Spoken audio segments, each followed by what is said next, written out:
बघता हनुमंताने बी ध्यान केलेलं आहे ना। तर शंकर भगवानाचं एक भजन आहे, तुम्ही त्याचे भजन पार्वतीच्या ह्याच्यावर भजन म्हणलेलं आहे, तुम्ही सांगा मज लागोनी तेव्हाच घेईल अन्न पाणी। आता इथं बापराव शेटने बी उल्लेख केला, तुम्ही सांगा मज लागोनी तेव्हाच घेईल अन्न पाणी, असं भजन शंकर भगवाना आणि पार्वतीचं म्हणलेलं आहे। पार्वतीने शंकर भगवानाला विचारलं की तुम्ही कोणाचं ध्यान करता।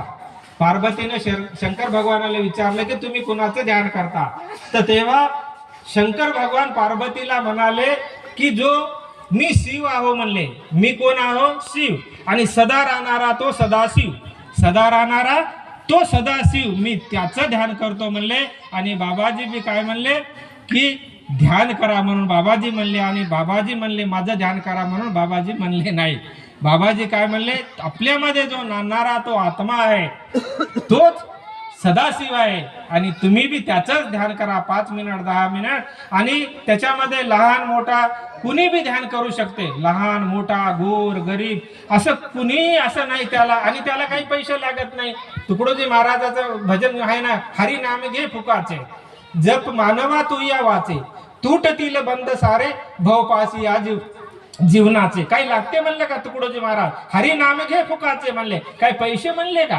पैसे लागते म्हणले का?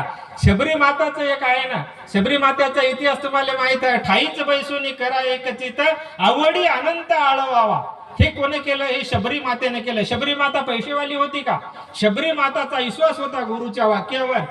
तिच्या गुरुने शबरी मातेला सांगितलं होतं की एक दिवस तुला ईश्वराचं दर्शन होणार आहे। हेच तिच्या वाक्यावर, गुरुच्या वाक्यावर तिचा विश्वास होता। आणि एक दिवस श्रीरामजीला शबरी मातेला भेटावं लागलं। शबरी माता श्रीरामजीकडे गेली नाही, श्रीरामजी शबरी मातेकडे गेले आणि दर्शन दिलं। मग हे कशामुळे? गुरु चरणी ठेविता भाव, आपोआप भेटे देव। म्हणून आम्ही जर आमच्यावर जर विश्वास तसा जर असेल, देह जावो अथवा रावो पांडुरंग दरड भाव, आम्ही जीवनभर जर आम्ही त्या गुरुच्या वाक्यावर जर विश्वास ठेवला आणि त्या मार्गाने जर आम्ही चालले, तर नक्कीच आम्ही वाया जाणार नाही। आम्हाला बी काही ना काही आम्हाला बी मिळणार, जीवनामध्ये काही ना काहीतरी आम्हाला नक्कीच मिळणार।